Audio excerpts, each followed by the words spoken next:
Brian's Winter, Chapter 3. He decided he needed a stronger weapon, a large bow. He thought of it as a war bow. He would need arrows tipped with some kind of sharpened head. He had been hunting with wood arrows with fire-hardened tips, but all they did was make a hole. They didn't provide any cutting action, which he felt would work best with a stronger bow. He used a hardwood tree he found by the lake. It had straight branches with a slickish gray bark and seemed to have a snap to it that other woods didn't hold. He spent one whole day cutting a long straight piece of wood and skinning it and shaping it with the hunting knife and his hatchet into a bow shape slightly longer than he was tall. He did not hurry, but kept at it with a steady pace, and by dark the bow was ready to dry. Arrow shafts took 2 days in the sun to dry once they were stripped of their bark, and he thought the bow might take 4 or 5. He took time to cut another straight limb and shape another bow, working by firelight into the night. It wouldn't hurt to have 2 bows. If one broke, he had a backup. He had not hunted for 3 days now, but had eaten well of full bird and rabbit on his last hunt, and he took time to take 2 fish from the pool and cook them before going to sleep, boiling them into a fish soup, which he drank, spooned, finger-picked until the bones were clean. That night, it was cold. Cold enough so that the sleeping bag felt almost delicious, and just as he closed his eyes, it came to him. All the signs, all the little nudges, the cold would get worse. Summer was over. He would not get rescued. He had finally given up on that and no longer listened or looked for planes. He was going to get hit with a northern winter. All of that came to him just as he started to doze, and it snapped him awake and kept him awake until exhaustion finally made him sleep. In the morning, he awakened with the same feeling of urgency and spent the day cutting arrow shafts from the willows for his war bow and trying to reason out what he needed to do to get ready for the coming winter. He had no warm clothing or footgear. The sleeping bag was a good one, though not a true winter bag. It was effective to perhaps 20 above, if used in a good shelter. But that was all he had, the sleeping bag, and he couldn't spend all his time just lying in the bag. He would starve and die. He would have to continue hunting, eating, living. He looked at the shelter with new eyes. He had repaired the damage the bear had done. He studied his home while stripping the bark from the 2 dozen arrow shafts he cut for the war bow. 3 sides were of rock, and they were snug. But the side he had filled in with logs and limbs and branches were far from airtight. He could see through it in several places and would have to be winterized. He could pack it with dead leaves or even cut strips of sod with the hatchet to fill in and make an insulated door by stuffing 2 woven frames full of leaves. The problem, well, he thought smiling, one of about 1,000 problems, was that he didn't honestly know how cold it would get or how much snow there would be or what he could do to live. What would be available to hunt in the winter? He knew some things migrated, but he wasn't sure which things or even if rabbits came out. Maybe they stayed inside brush piles or caves all winter and slept. Also, he would have to find fire inside the shelter. He would have to have a fire inside the shelter to stay warm. He shook his head and paused in scraping the bark off one of the shafts to look across the lake. Too much to know for right now. Too much to do. In the trees on the other side of the lake, the leaves were changing. They must have been doing it for a week or more, he thought. Why didn't I see it? And now that he had noted, he saw that in many other areas the leaves were changing as well. Mostly gold, some shades of pink and red, scattered bits of color. And the sky over the lake was different as well. The soft summer clouds were gone, and where it was blue, it was a flat coppery blue, and where the clouds were coming, they were a slate gray. And he grew, and they grew as he watched. Not in thunderheads in the summer, towering full of drama, but an almost ugly gray that was one shade and expanded from north to cover the sky as if it was pushed by a large hand. Even as he watched, the patch of blue he had seen at first was gone, and all the sky was gray, and he could smell rain. Again, not the rain of summer, but a cooler, almost cold rain was coming, and it made him shiver, though it had not started yet. He went back to his shaving on the arrow shafts, concentrating on the task at hand. Something else he had learned. Do what you can do. Problems will come no matter what you do, and you must respond as they come. And indeed, he was having enough trouble with the idea of a war bow. It was all well and good to say he would have a more powerful bow in the hope that a better weapon would give him more protection, but making one and the arrows was harder than he thought it would be. It all came down to poking a hole into something to kill it, he thought.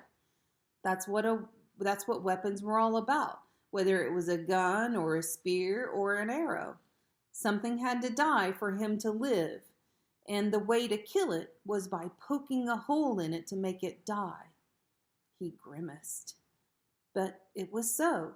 The hole had to be poked, the animal killed, and therein lay the difficulty with the war bow.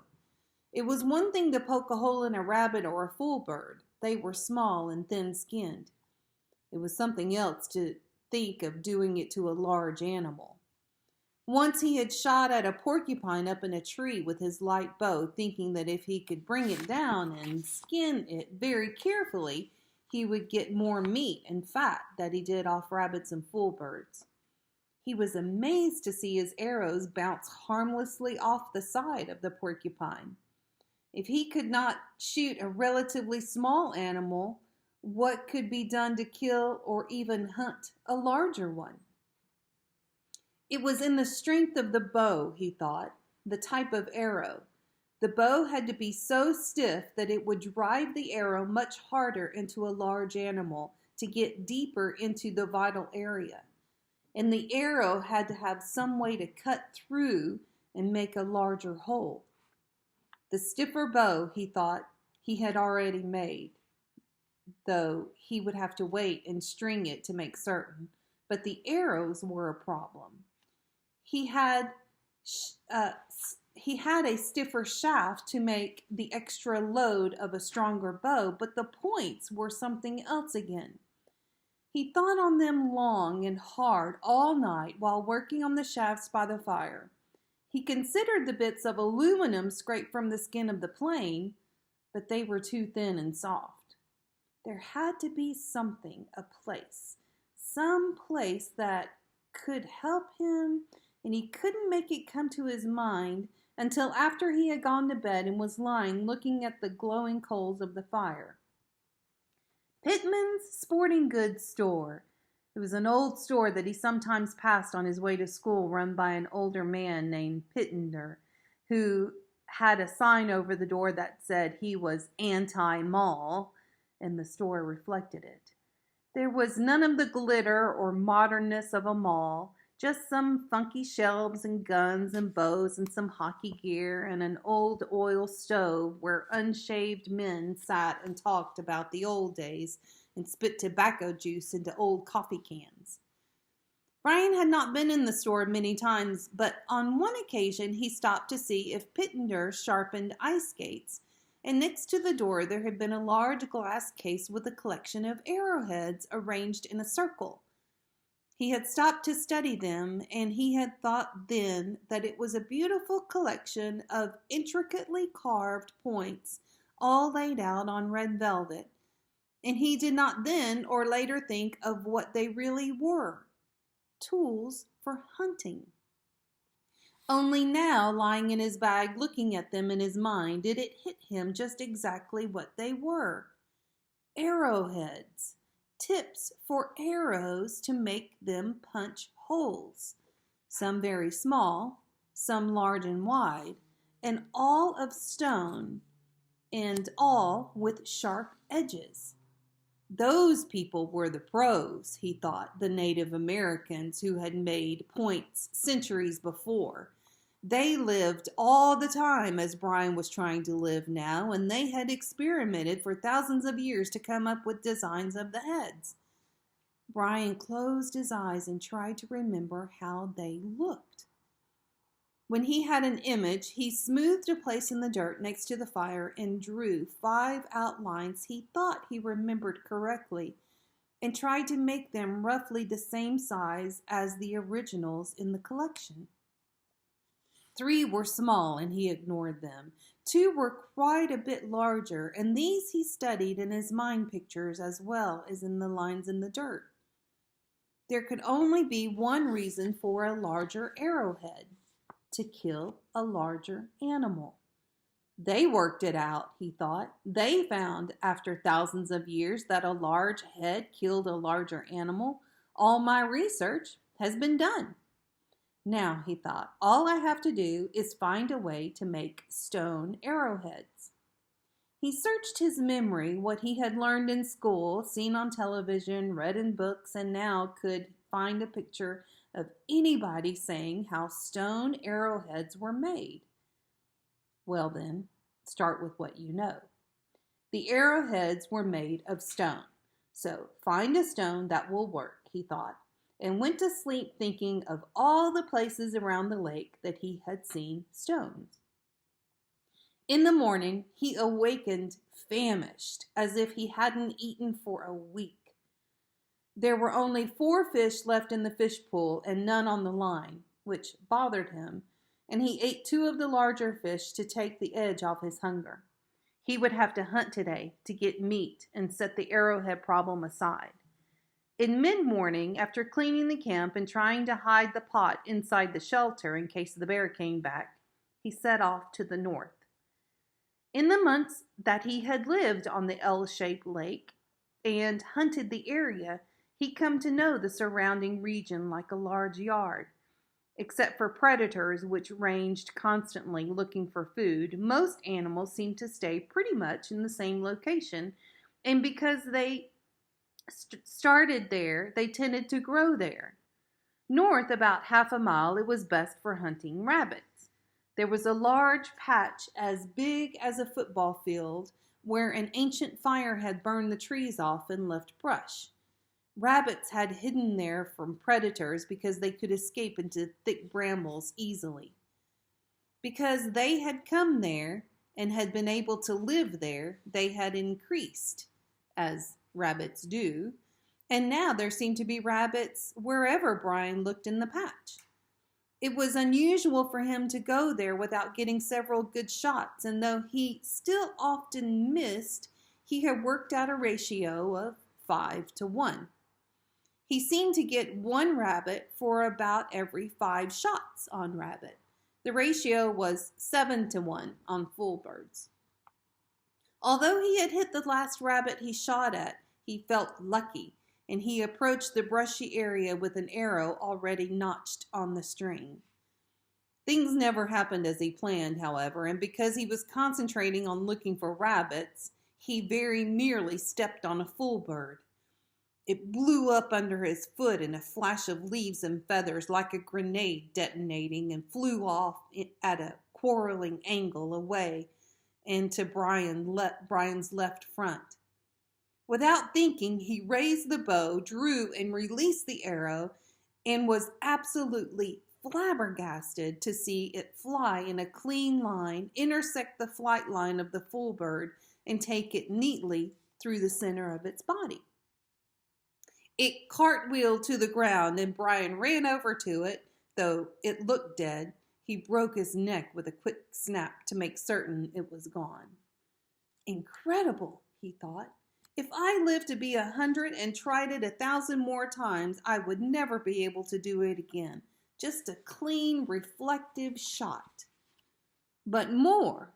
He pulled the arrow out of the dead full bird and wiped the blood off and turned to walk back to camp with the same arrow on the string. He took 5 steps and a rabbit jumped out from the bush on his right, and in one smooth action he dropped the dead bird, raised the bow, drew the arrow, and released it, and saw it take the rabbit through the chest at a flat run. It died before he could get to it, and he picked it up. That night he cleaned them both and made a stew, boiling them together, and ate the meat and drank the broth until he was packed full, his stomach round and bulging. 2, he thought, 2 with the same arrow, and both moving, and both hit almost perfectly. He took the arrow from the rest of them and propped it in the corner. That, he thought, is my lucky arrow. In the same instant, the word medicine came into his thoughts. It is my medicine arrow. He had not planned it, not meant to think the phrase, but it came and he knew it was right. It was not a religious idea so much as a way to believe in what he had done and how he had already done it. And from that day on, he did not use that arrow again, but put it in a small rock ledge. When things were bad, he would look to the arrow on the ledge and think of how right it had been. 1 arrow, 2 kills, and a full belly in 1 day. That night, before he went to sleep, as he lay in the shelter with the light from the fire coming through the opening, he took a stick of charcoal from the fire and drew what he had done on the rock wall above his bed.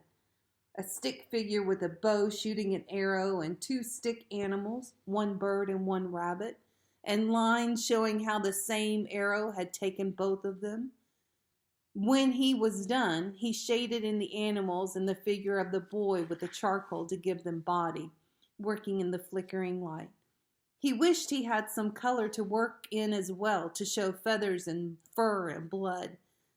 It was not until later, as he lay back just before full belly contented sleep, that he remembered having seen some pictures in a magazine of a cave painting in France.